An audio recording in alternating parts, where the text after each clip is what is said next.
Compassion is a high-level way of being. If you have compassion for others, you may be a high-level soul. Everyone starts at their level in life. You started at your level in life. This level may have been low, and from this low starting point, you have to drag your way up levels as you live your life. This is very different to a person who started at a higher level in life.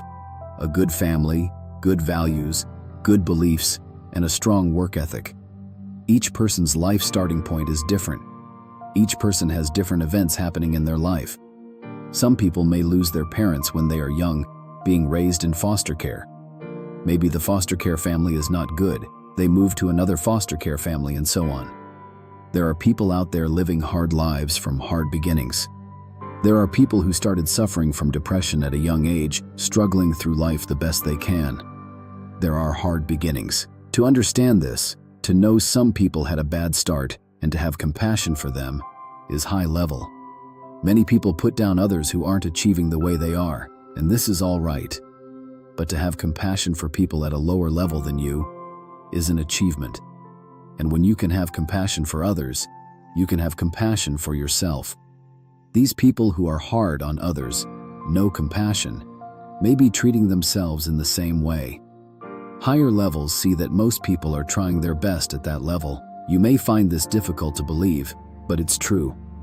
People are trying their best. They are working with what they have in the best way they know how. Life is not easy at that level. Emotionally, it can be very difficult, especially with states of being like depression so common now. You are looking for answers, trying to work out the game, trying to succeed in the game, or at least survive the game. But what you may not know about is negative influences in your life.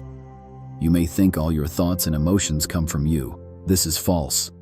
Not all your thoughts and feelings come from you. Some of your thoughts and feelings come from outside of you. Where they come from is not important. What is important is that thoughts and feelings can come from outside of you. This means you need to monitor your thoughts and feelings, and this is definitely something you need to do if you're suffering from depression. Most likely you are receiving negative thoughts and feelings from outside of you, and it's these thoughts and feelings that are dragging you down and holding you down. Once you can start to see that your thoughts and feelings are not all your own, then you can start to resist or defend your mind against these thoughts and feelings. You do not want to die. You really don't want to die. But this negative influence higher levels are talking about can make you feel that you want to die, can fill your mind with thoughts of taking your own life.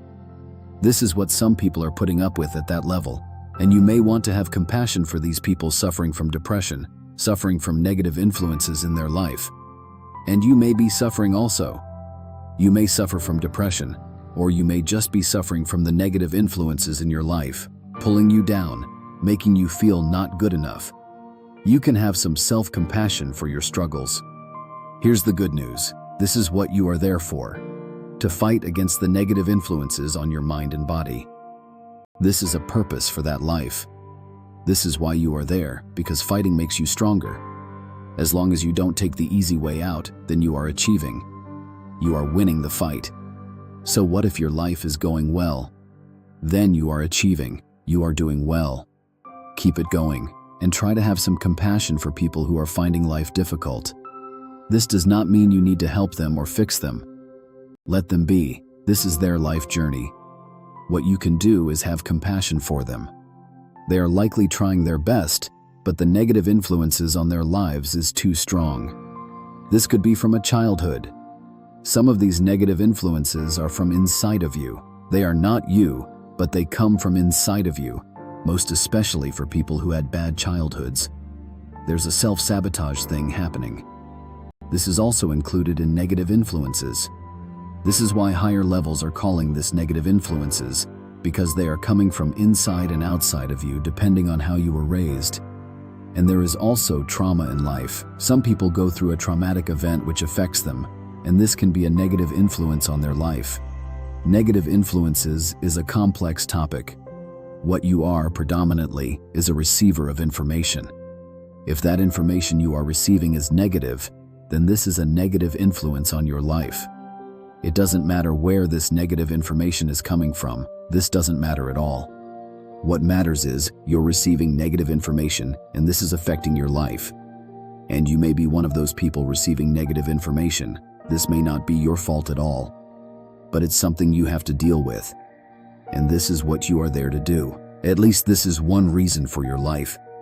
To face the negative influences on your mind and body and see if you can stay slightly positive. This means you are winning the fight against negative influences on your mind and body. To help you in this fight, you can understand that other people are in a similar fight. They may have more or less negative influences on their mind and body. You can have compassion for these people. And in having compassion for others, you can start to have compassion for yourself. You are in a fight at that level. That life is not easy because of the negative influences on your mind and body. You need to keep fighting, not give up. Have some compassion for yourself and others. And this will go a long way in helping you fight against the negative influences in your life.